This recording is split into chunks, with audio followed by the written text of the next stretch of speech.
ବୋଲି ଗୋଟେ ଜିନିଷ କିଛି ନାହିଁ। ଏଇ ଯେଉଁ ଉଗ୍ର ଆଧୁନିକର ଯୁବକ ଯୁବତୀ ମାନେ ସେକ୍ସକୁ ନେଇ ଯେଉଁ ମତୁଆଲା ହେଉଛନ୍ତି, ସେମାନେ ସେକ୍ସ ସାଟିସ୍ଫ୍ୟାକ୍ସନ୍ ହେଇପାରୁନାହାନ୍ତି। ସେକ୍ସ ସାଟିସ୍ଫ୍ୟାକ୍ସନ୍ ହେଇଗଲେ ସେମାନଙ୍କ ମନ ପୁରିଗଲା ପରେ ସେମାନେ କ'ଣ କରୁଛନ୍ତି, ଗୋଟାଏ ପ୍ରକାର ୟୁଜ୍ ଆଣ୍ଡ ଥ୍ରୋ କରି ଛାଡ଼ୁଛନ୍ତି। କିନ୍ତୁ ଏଇଟା ପ୍ରକୃତ ପ୍ରେମ ନୁହେଁ। ପ୍ରକୃତ ପ୍ରେମ ସେଇମାନଙ୍କୁ କୁହାଯାଏ ଯେଉଁମାନେ କି କେଦାର ଗୌରୀ ହୁଅନ୍ତୁ, ଲୈଲା ମଜନୁ ହୁଅନ୍ତୁ, ଆମର ରାଧାକୃଷ୍ଣ ହୁଅନ୍ତୁ, ମୀରାବାଇ ବି ହୁଅନ୍ତୁ, ସେଇମାନଙ୍କର ପ୍ରକୃତ ପ୍ରେମ କୁହାଯାଏ। ପ୍ରେମ ପାଖରୁ ପ୍ରେମ ସବୁବେଳେ ପାଇଁ ସତ୍ୟ, ପ୍ରେମ ହିଁ ସୁନ୍ଦର, ପ୍ରେମ ପାଖରୁ ଆମର ଶିଖିବାର ଅଛି। ସୂର୍ଯ୍ୟରଞ୍ଜନ ସ୍ୱାଇଁ, ଜଗତସିଂହପୁର ଜିଲ୍ଲା। ବର୍ତ୍ତମାନ ମୁଁ ଭୁବନେଶ୍ୱରରେ ଆଇକନିକ୍ ଏଜୁକେସନ୍ କମ୍ୟୁନିକେସନରେ ଜବ୍ କରୁଛି।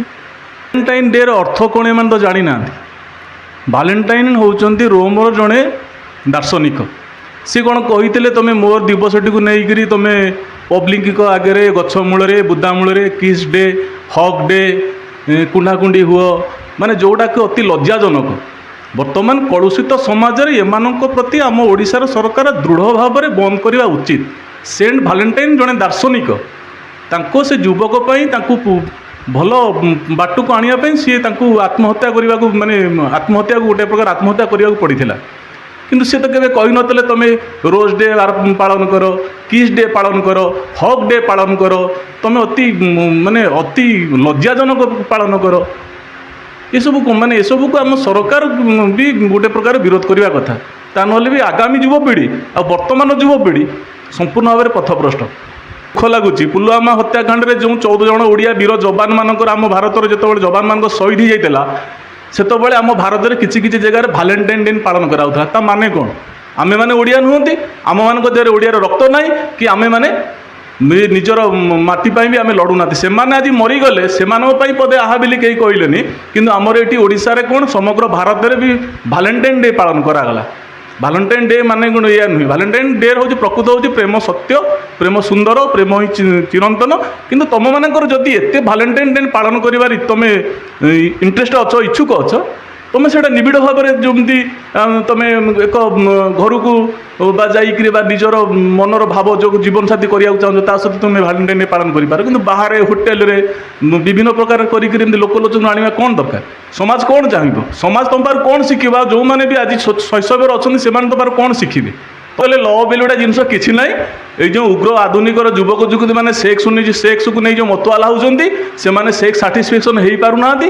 ସେକ୍ସ ସାଟିସ୍ଫ୍ୟାକ୍ସନ୍ ହେଇଗଲେ ସେମାନଙ୍କ ମନ ପୁରିଗଲା ପରେ ସେମାନେ କ'ଣ କରୁଛନ୍ତି, ଗୋଟାଏ ପ୍ରକାର ୟୁଜ୍ ଆଣ୍ଡ ଥ୍ରୋ କରି ଛାଡ଼ୁଛନ୍ତି। କିନ୍ତୁ ଏଇଟା ପ୍ରକୃତ ପ୍ରେମ ନୁହେଁ। ପ୍ରକୃତ ପ୍ରେମ ସେଇମାନଙ୍କୁ କୁହାଯାଏ ଯେଉଁମାନେ କି କେଦାର ଗୌରୀ ହୁଅନ୍ତୁ, ଲୈଲା ମଜନୁ ହୁଅନ୍ତୁ, ଆମର ରାଧାକୃଷ୍ଣ ହୁଅନ୍ତୁ, ମୀରାବାଇ ବି ହୁଅନ୍ତୁ, ସେଇମାନଙ୍କର ପ୍ରକୃତ ପ୍ରେମ କୁହାଯାଏ। ପ୍ରେମ ପାଖରୁ ପ୍ରେମ ସବୁବେଳେ ପାଇଁ ସତ୍ୟ, ପ୍ରେମ ହିଁ ସୁନ୍ଦର, ପ୍ରେମ ପାଖରୁ ଆମର ଶିଖିବାର ଅଛି, ସମାଜ ବି ଶିଖିବାର ଅଛି। ପ୍ରେମ ହେଉଛି ଏକ ଭାତୃତ୍ୱ ଭାବ। ପ୍ରେମ ଦ୍ୱାରା ହିଁ ସମାଜ ଚଳିଛି। ପ୍ରେମ ନଥିଲେ, ଭଲ ପାଇବା ନଥିଲେ, ଆନ୍ତରିକତା ସ୍ନେହ ନଥିଲେ ଏଠି ଭାଇଚାରା ନଥାନ୍ତା। ଓଡ଼ିଶା ଗୋଟେ ହେଉଛି ସାଂସ୍କୃତିକ ଆର୍ଯ୍ୟଭୂମିର ଗୋଟେ ଏକ ଅଂଶ। ଏଠି ମୁନି ଋଷିମାନଙ୍କର ଦେଶ ଭିତରୁ ଆର୍ଯ୍ୟମାନଙ୍କର ଦେଶ ହେଉଛି ଓଡ଼ିଶା ଶ୍ରେଷ୍ଠ। ତେଣୁ ଏମାନେ କଳୁଷିତ କରିସାରିଛନ୍ତି ଓଡ଼ିଶାକୁ। ଓଡ଼ିଶାରେ ଆଉ କିଛି ନାହିଁ। ମୁଁ ଶେଷରେ ଏତିକି ବାର୍ତ୍ତା ଦେବି, ଯେଉଁ ଯୁଗ ସମାଜ, ଯେଉଁ ଯୁବକ ଯୁବତୀ ଭାଇ ଭଉଣୀମାନେ କିଛିଟା ଖୁସି ପାଇଁ ଉନ୍ମାଦନର ସହିତ ତୁମେ ନିଜର ଜୀବନକୁ, ନିଜର ଭବିଷ୍ୟତକୁ ପଥଭ୍ରଷ୍ଟ କରିଦେଉଛ, କିନ୍ତୁ ତୁମେ ଭବିଷ୍ୟତରେ ତୁମମାନଙ୍କଠାରୁ ଯେଉଁମାନେ ଜନ୍ମିତ ନେବେ ସେମାନେ କ'ଣ ଶିଖିବେ? ତାହେଲେ ତୁମେମାନେ ହିଁ ପ୍ରକୃତ ଦାୟୀ ଆଗାମୀ ପିଢ଼ିର ବଂଶଧରମାନଙ୍କ ପାଇଁ।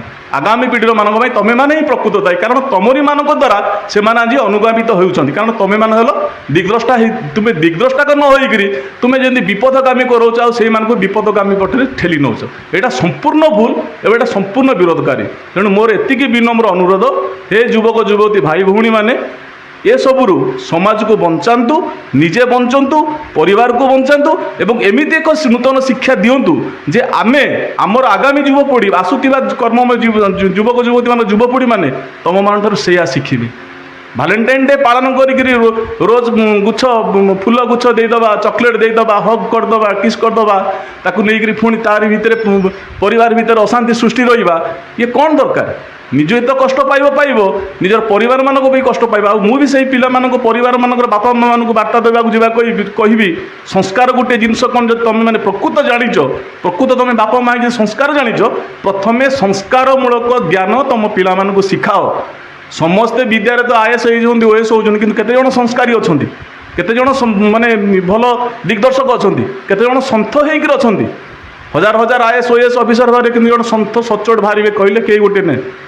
हजारे नेता तो अच्छा गांधी गोपबंधु भली नेता कहांती कहींपारे कि तार अर्थ यह नुहे जे आम से बलि देकरी से कर्तव्य परायण को बलि देकरी आम आज विपदगामी होगा जहाँफल कि आमर आगामी पीढ़ी को आम नर्कगामी कराइबा।